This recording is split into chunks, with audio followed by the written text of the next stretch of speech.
Hello, dear friends. Today is the end of October and we are at the Tbilisi airport. And now we're going to fly out on a new trip, which I'll show you soon. The plans are grand. I think I'll re-record this intro. Maybe not, but I want to record it in advance. I was sick for a week. My voice hasn't recovered yet, but I think you can still hear me well. We are going to Sharm El Sheikh to swim in the Red Sea. I've never been there before, and I really want to go diving to dive and see this truly wonderful, beautiful sea. And you are going on this amazing, unforgettable journey with me, right by my side.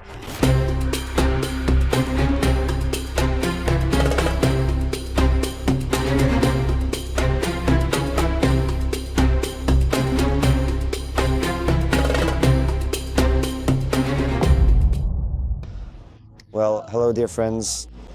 Hello, my favorite little YouTube. And we've landed in Sharm El Sheikh.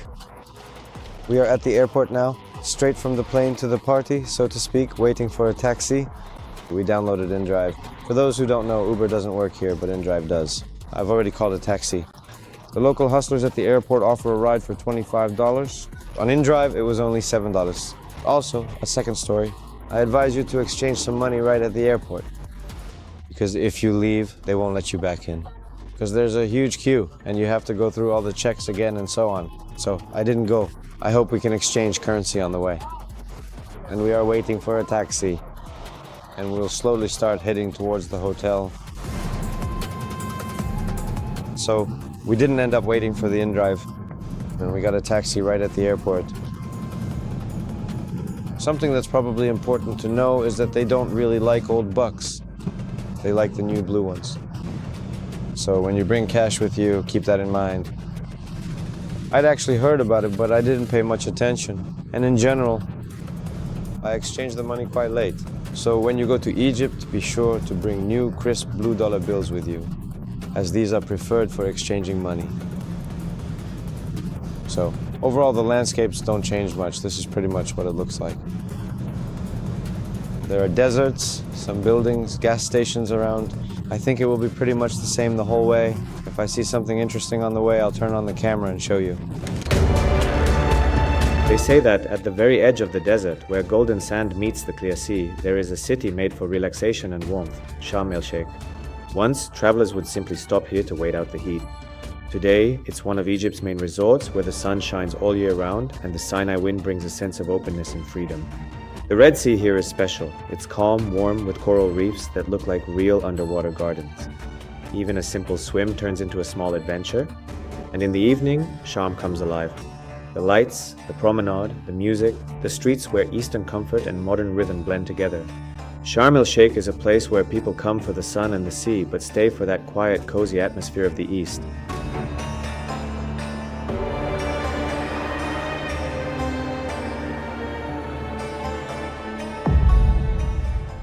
Okay, a very quick room tour. We've already unpacked our things.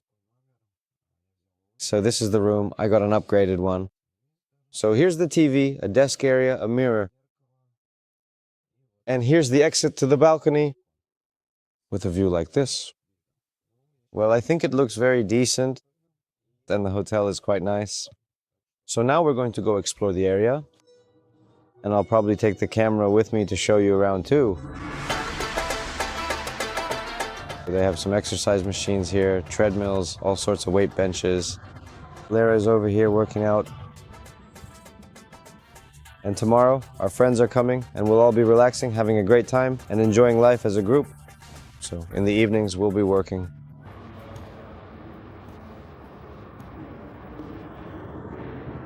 Yeah, well, I had a feeling you guys were arriving. How are you doing? The toughest flight. There are 10 of us here in total. Anyway, we've found a favorite spot at one of the pools where there are no people. There are common areas, and then there are these little private pools around the hotel where there's almost no one. So we've settled in here. So we're here with our group, swimming, enjoying life and relaxing.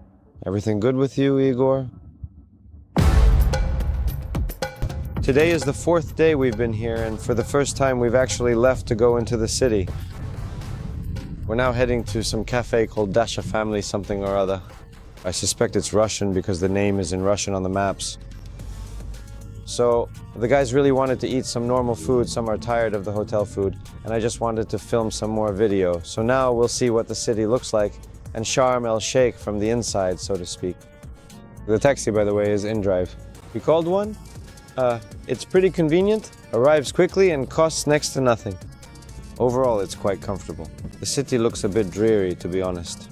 I don't know, it seems like there's nothing to do here at all. As far as I remember, there are a couple of places and sites you can visit. We'll do a quick run through, I'll show you, but my feeling is that there's really no reason to leave the hotel.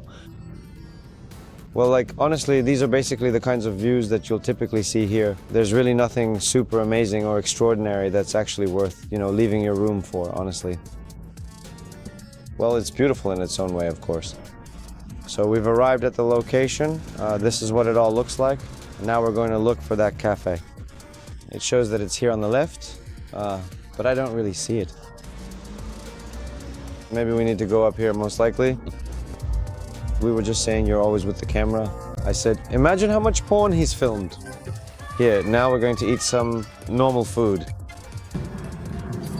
Here's the menu. Let's take a look. This is Igor. Food menu, appetizers, salads. I'm not quite sure what's what. Well, here, it's about 360 Egyptian. I don't know what their currency is called. Futi, what is that? Oh, well, whatever. That's about $8.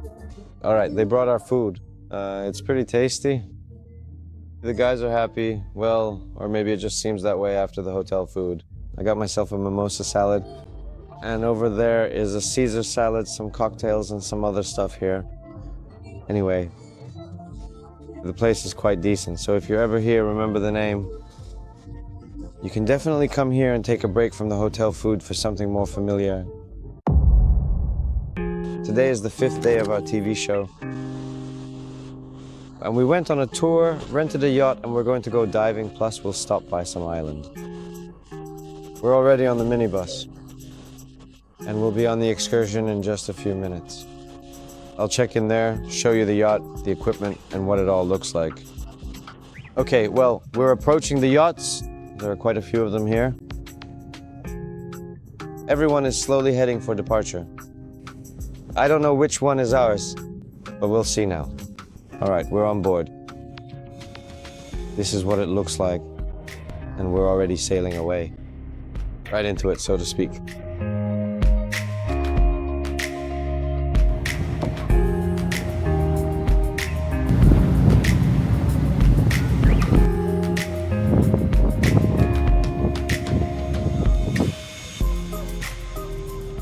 Okay, we've filled out the paperwork.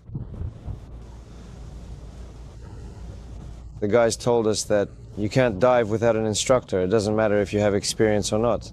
The dive will be up to 6 meters, and the maximum depth, I think, is 9. Overall, it's very light, and I think everything will be okay.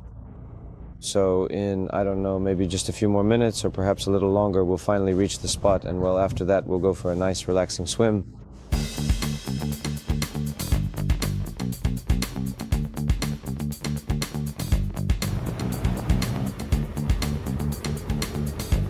Well, we're getting ready to dive.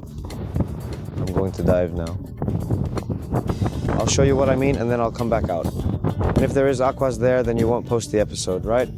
Just to be clear, if Aquas is present, you're saying you won't upload or share the episode at all, correct? I'll post it. Alexei, what are your feelings? Super.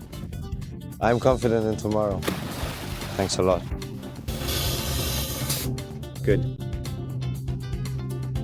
Welcome. The tests were found to be successful. Well, this is already banned on YouTube. Oops. They threw out the ice hole. Are you asking if everything is fine? Well, to be completely honest, things are just fine. Nothing more and nothing less. There is nothing particularly exciting or extraordinary happening at the moment, but at the same time, there is nothing wrong or troubling either. It is simply an ordinary day, and everything is going along as expected. So yes, everything is fine, just fine, as you asked. Time passed quickly.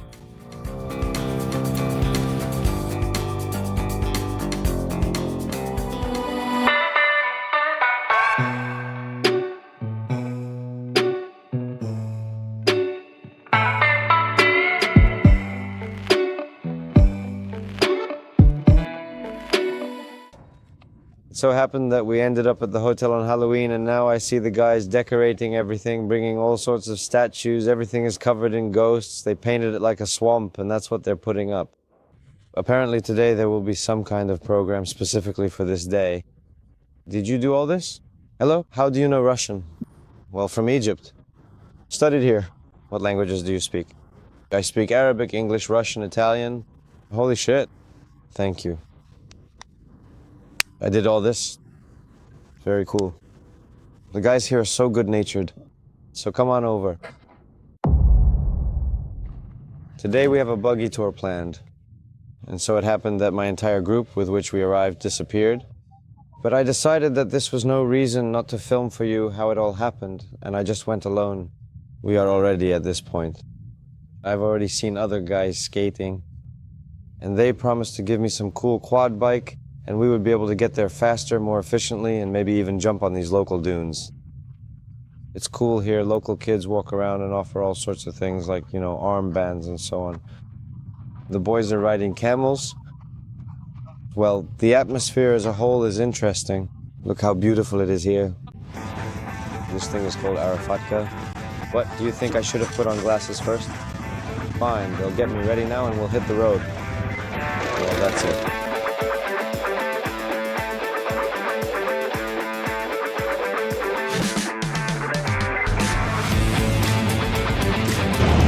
Well, basically, in simple terms, what you have to do is go and film yourself.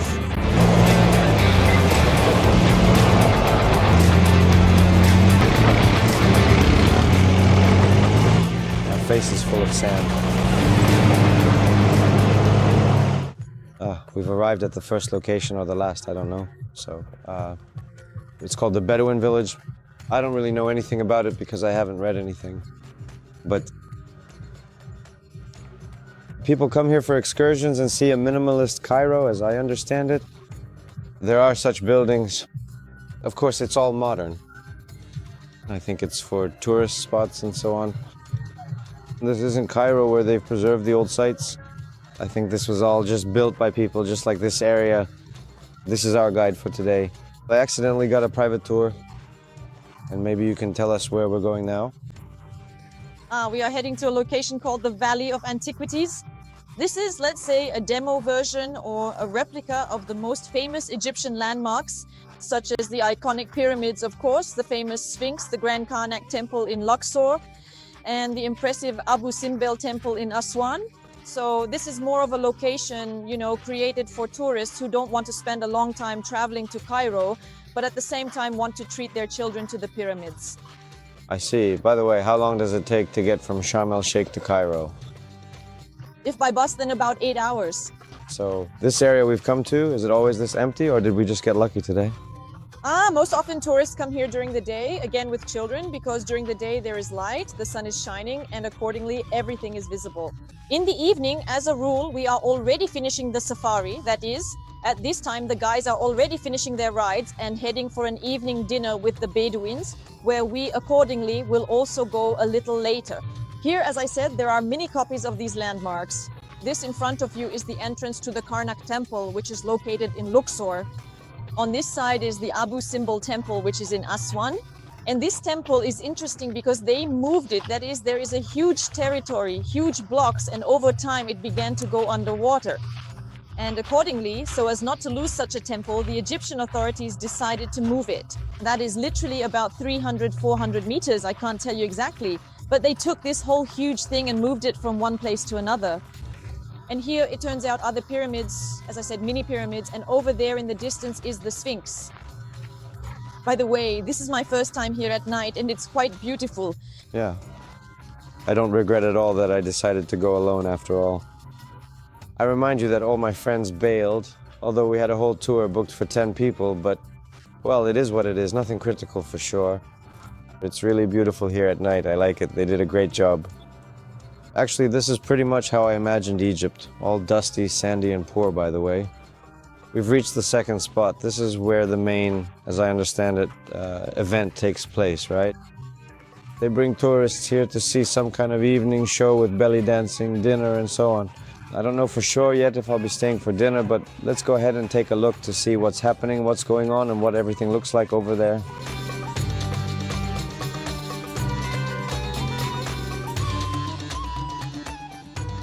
How did you end up moving to Egypt, and what made you choose this place specifically? Because choosing Sharm El Sheikh is a very unusual story, especially for a woman. I think many people have heard that it's difficult for women here because men are constantly harassing them. Some even get kidnapped. That's a common opinion going around. So, how is your life here? Well, I'll start with the harassment part. I think that's a bit of an exaggeration because, yes, you do get a lot more male attention than in our CIS countries. But at the same time, no one's grabbing you by the arm or anything. It's all calm. And it's literally enough to say a couple of words in Arabic and they'll leave you alone. Why did I choose Sham? Because when I was a bit younger, let's say a teenager, around 20 years old, I got really into Egyptology. I started studying it, watching documentaries about Egyptology, about the pharaohs, all about reincarnation, the deities, and so on.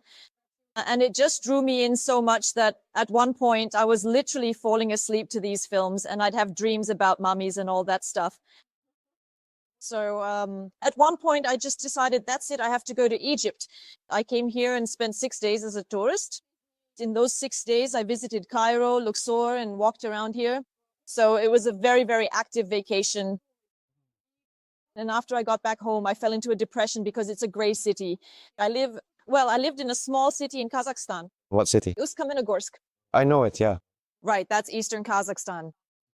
And it's a small gray city with a lot of industrial emissions, and it's cold in the winter.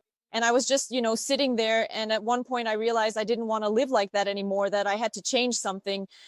And Egypt was a good option because the climate here is actually really good.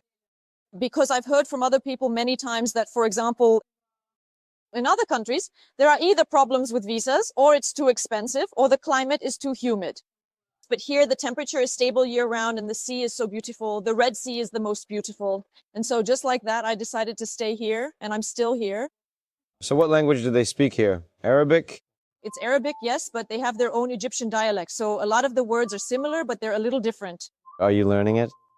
Well, little by little, yeah. How's it going?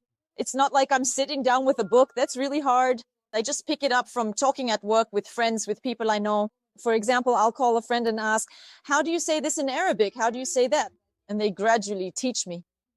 That's cool. And what's daily life like here? I mean, are basic products available, or are there any problems with getting certain things? Well, there are no problems with basic things here. Even though it's a resort town and mostly tourists come here for vacation, you can find pretty much everything. And if not, you can have it delivered or order it. Of course, it's a bit difficult with some specific electronics with Importing phones, I guess there are some problems with that, because I saw there are some kind of duties on phones. Yes, since January 1st, they've introduced a tax on imported phones. I think it's 38% of the value. So if you bring an iPhone that costs $1,000, you have to pay $380 just for, well, as far as I know, many countries have this. I think Turkey has something similar, yes. I'd guess many Arab countries in this region do. It's an unpleasant detail, but everything else makes up for it. For example, the food here is very cheap. Fresh fruits, fresh vegetables, they cost next to nothing. I'm curious, where do the fresh fruits and vegetables come from if it's all sand around here? How do they grow all of this? Well, you see, they grow them. The sand is mostly located right here on the Sinai Peninsula. But Egypt, the Sinai Peninsula is part of Asia. The rest of Egypt is part of Africa. And in Africa, there are quite a lot of plantations where, for example, if you go to Luxor, you'll notice Luxor is divided into two parts, the city of the dead and the city of the living. The city of the dead is also a desert with the tombs and all that. But the city of the living has plantations where all sorts of bananas and tangerines grow. So they harvest them from there. Also nearby on the Sinai Peninsula, there's the city of Ismailia. They grow things there too, like mangoes. They say it's one of the most delicious mangoes. And they bring them here from there as well. That's great. So you're renting an apartment here, right? Yes, I'm renting an apartment. The cost can vary. It all depends on what you're looking for. So what's the average range for, say, 60 square meters in a decent area? How much does that cost here? Around $500 to $600. $500 to $600, huh? Well, from my own subjective experience, I mean, for the few days I've been here, we've been going out to cafes and so on. And you can really feel that it's cheaper here than in other countries. You don't have to deny yourself anything. You live by the sea. You can swim in the Red Sea every day. Of course, it's worth it. Yeah, but I don't think Egypt is for everyone, but whoever gets into the whole vibe will definitely be happy. Because overall, the people here seemed really kind and pleasant to me. I didn't feel any aggression or anything like that.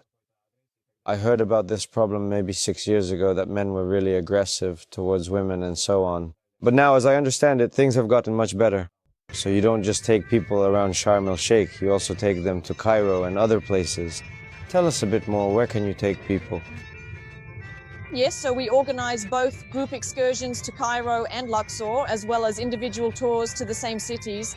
In addition to that, we can arrange an individual excursion to Alexandria or to Siwa, basically to any location in Egypt. It's very interesting. And for my subscribers, just a piece of advice, maybe a top 3 locations from you that are an absolute must-have and a must-visit for a tourist. For example, a tourist comes here for a week and they need to visit 3 places. It's an absolute must. Well, the first location I would recommend is, of course, the White Island. That means taking a yacht for an excursion, swimming in the beautiful open sea, and doing some diving. The second location I would absolutely recommend visiting is Cairo. You can go by plane or by bus, whichever is more convenient. Of course, the plane is more convenient, but it's a little more expensive, you know. And the third location, again, it all depends on the tourist's budget and mood. Because for some people, even 2 excursions can be a lot. But for people like me who are ready to go through fire and water and head to the mountains at 5 in the morning. The third location I would recommend visiting is Luxor, because Luxor is an officially recognized capital of attractions of that kind. I can't tell you the exact name, how it all sounds in scientific terms, but there are many beautiful locations there. Karnak Temple, Luxor Temple, the Temple of Hatshepsut, the Colossi of Memnon.